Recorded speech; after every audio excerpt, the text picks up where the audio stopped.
पलवल के अस्पताल के बाजू से लोग कब्जा करते थे। महबूबाई से बाईपास बना देते हैं, वरना तो आने वाले दिनों में सोहना रोड कब तक लोड उठाएगा पलवल का।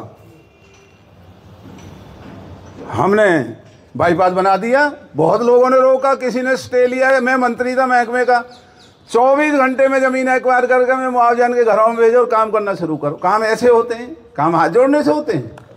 आज ये हॉस्पिटल वाली सड़क पलवल के लिए सबसे बड़ी राहत है। पलवल में डलने वाला सीवर सिर्फ मैंने डलवाया, आज तक किसी सीवर डलवाया हो तो बताओ। 200 करोड़ का बजट जो पानी का सीवर का आया हुआ है, बीजेपी के नेता और अधिकारी और ठेकेदार मिलकर हजम करते जा रहे हैं। सीवर और पानी का काम नहीं हो रहा है। ऐसे काम होते हैं जैसे ये कर रहे हैं। मोहल्ले सड़ रहे हैं, गरीबों के मोहल्लों में जाओ बदबू आती है। पलवल नगर परिषद का इलाका मैंने बढ़ाया, आज वहां भी काम करने का लोगों को मौका मिल रहा है। और रेलों के पुल, स्कूल की जगह स्कूल, ये पलवल का जो स्टेडियम है ये आप लोगों के लिए किसने बनाया? ये हमने बनाया। भाई यहाँ बच्चे खेलेंगे हमारे, ये तो इसमें एक पक्का हॉल बना रहे थे, वो विरोध करके हमने रोका, उन्हें इसका भी सत्यानाश कर दिया था, अब भी कर दिया। वो ट्रैक के ऊपर भी बना दिया कमरा। तो इनकी सोच नहीं है, सोच हमारी आपकी। हम जानते हैं आने वाले 100 साल तक हमारे इलाके की जरूरत क्या है, वो काम हमें और आपको करने। इस आखिरी विधानसभा के इस चुनाव में हमें पिछले 10 साल का और आने वाले 50 साल का हिसाब करके जाना है, जिससे हमारे इलाके के बच्चे आप लोगों को दुआएं दें। अब बातें तो बहुत है, मैं बात को छोटी करके एक ही निवेदन करता हूं। जो मैं इतनी बातें कह रहा हूं ये मैं अकेला नहीं कर सकता, आपके सहयोग के बिना ये बातें नहीं हो सकती। मेरे ऊपर पिछले दिनों इल्जाम लगते रहे, भाई तो 2-4 आदमियों में ही घिरा रहता है। तो 10 साल चुनाव हारने के बाद मैंने भी सीख लिया, मैंने भी सबक सीखा है। इसलिए जो आज हमने बूथ कमेटी के नाम पर आप लोगों को बुलाया है, जब हम चुनाव जीतने के लिए बूथ कमेटी की मदद मांग रहे हैं, तो अगला भी मैं आपसे इस बात का वादा करता हूं कि ये बूथ कमेटी केवल चुनाव तक नहीं मानी जाएगी। जब तक हमारी हुकूमत और सरकार रहेगी, जिस भी बूथ के इलाके में कोई काम है, नौकरी है, दिक्कत है, कोई भी है, हम इन बूथ कमेटी के मेंबरों के बिना पूछे कोई काम नहीं करेंगे। जो 1-2 आदमियों का हमारे ऊपर नाम लगता था, हमने भी अपनी भूल सुधार ली है। प्रजातंत्र में सबका सहारा होता है, सबकी ताकत, सबकी वोट एक जैसी है, तो ताकत है तो सबकी है। 2 आदमियों की, 1 आदमी की ताकत कैसे होगी? तो ये वादा तो मेरा रहा कि अगर बूथ कमेटी के माध्यम से हम इलाके को मजबूती मांग रहे हैं, तो बूथ कमेटी चुनाव तक नहीं रहेगी। जब तक हमारी सरकार रहेगी, हम बिना बूथ कमेटी के पूछे कुछ भी नहीं करेंगे। आपकी ताकत भी इलाके को नजर आएगी और उसमें हमारा भी भला है, पार्टी का भी भला है। शहर में 1,35,000 वोट हैं। पिछला चुनाव शहर की वजह से हारा मैं, देहात से तो मेरा कुछ नहीं बिगड़ा था। पहले से ज्यादा वोट आए, 65,000 वोट आए।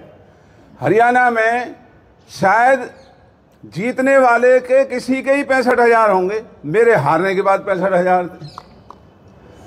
क्यों हारे? क्योंकि शहर में हम अपनी पकड़ को खो चुके थे, हम आप लोगों से दूर हो गए थे। हमने इस बूथ मैनेजमेंट के साइंस को नहीं समझा। इस बात के लिए हम बीजेपी का धन्यवाद करते हैं कि बूथ की साइंस इन्होंने समझाई हमें। देखो, कहावत है कि सेल अगर दुश्मन का भी हो और निशाने पे लगे तो उसकी सराहना करनी चाहिए। तो इसलिए आपके दरबार में हम आए हैं और जो हमारा संकल्प है एक महंगाई का, जो बिजली का बिल 300 यूनिट तक किसी भी घर में आएगा, हमारा ये फैसला है पार्टी का। राजस्थान, कर्नाटक, हिमाचल और दिल्ली की तर्ज पर 300 यूनिट तक कोई बिजली का बिल किसी के घर में नहीं आएगा, चोरी करने की जरूरत ही नहीं पड़ेगी। गैस का सिलेंडर जो 1200 का है, अब बीजेपी ने चुनाव के नाम पर 200 घटा दिए, 400 बढ़ा देंगे इलेक्शन होते ही अगर इनकी सरकार आई।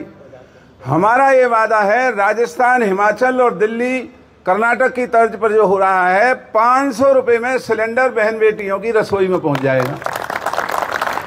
आयुष्मान में जो स्वास्थ्य सेवाएं 5 लाख बीजेपी ने कही और लाभ नहीं मिलता है 1 लाख का भी, तो उसमें आइए इधर आ जाओ, कमल जी आ गए जो, तो 25 लाख रुपए तक का जो स्वास्थ्य जो बीमा होगा, जो राजस्थान में हो रहा है, कर्नाटक में हो रहा है, यही हरियाणा के अंदर भी होगा। इन प्राइवेट अस्पतालों में आपको लुटना नहीं पड़ेगा, जहां लाखों रुपए घर से भरने पड़ते हैं।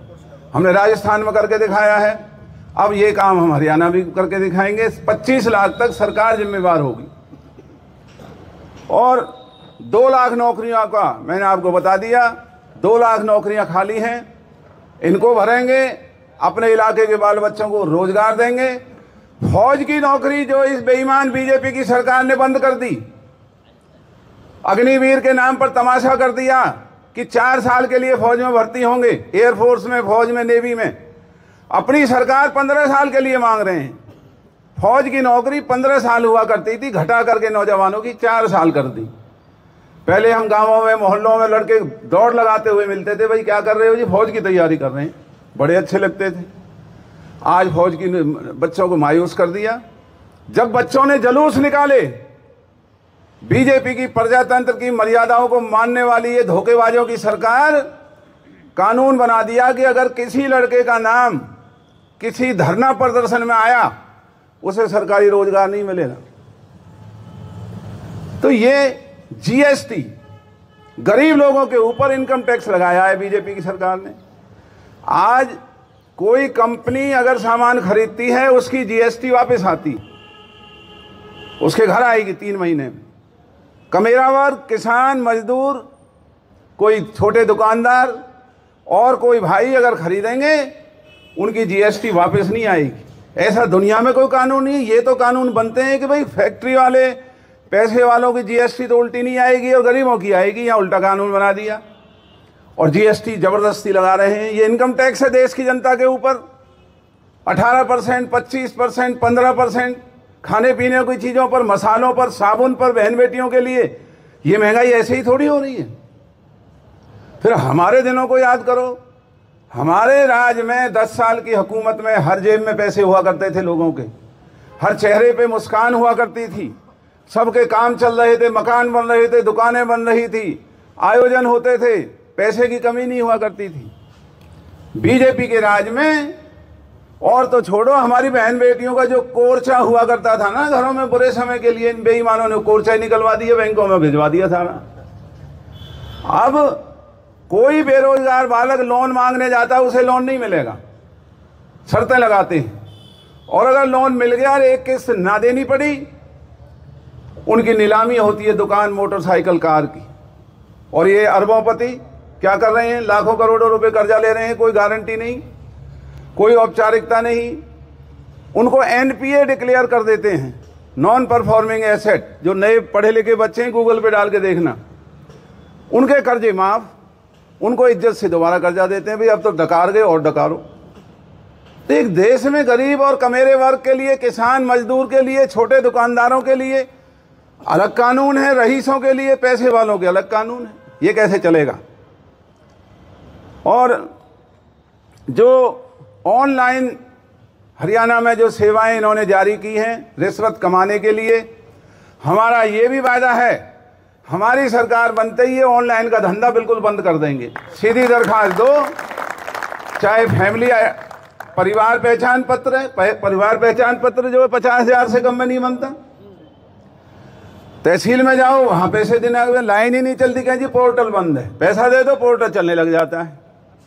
तो हम ये सारे पोर्टल और ऑनलाइन बंद करेंगे, हम दरखास्त सिस्टम चालू करेंगे और अधिकारी आपके घर आके बताएगा कि आपके काम हो गया है, रुकावट है तो ये, और इसको ऐसे दूर किया जाएगा और आपका काम होगा, समय सीमा तय करेंगे।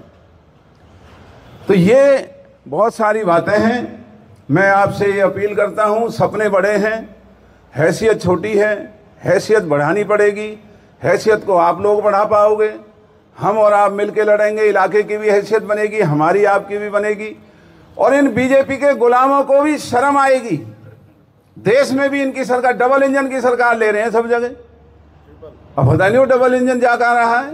नीचे जो आप देख रहे हैं YouTube channel, Facebook page, Instagram और ट्विटर हैंडल, इसको आप लाइक फॉलो अवश्य करें। कमेंट बॉक्स में जाकर एक प्रतिक्रिया दें और हो सके तो इस लिंक को ज़्यादा से ज़्यादा शेयर भी कर दीजिए, क्योंकि वोकल फॉर लोकल के लिए हमें आपका इतना सा सहयोग जरूरी है। याद रखिएगा, मेन स्ट्रीम मीडिया के मुकाबले में लोकल चैनल ही आप सबके हितकर है। जितने भी लोकल नेता हैं, सामाजिक संस्थाएं हैं, धार्मिक संस्थाएं हैं या फिर राजनीतिक दल हैं, लोकल ही उनके फ़ायदेमंद है। तो देर मत कीजिएगा, इस लिंक को ज़्यादा से ज़्यादा शेयर भी कर दीजिएगा। धन्यवाद। जय हिंद, जय भारत।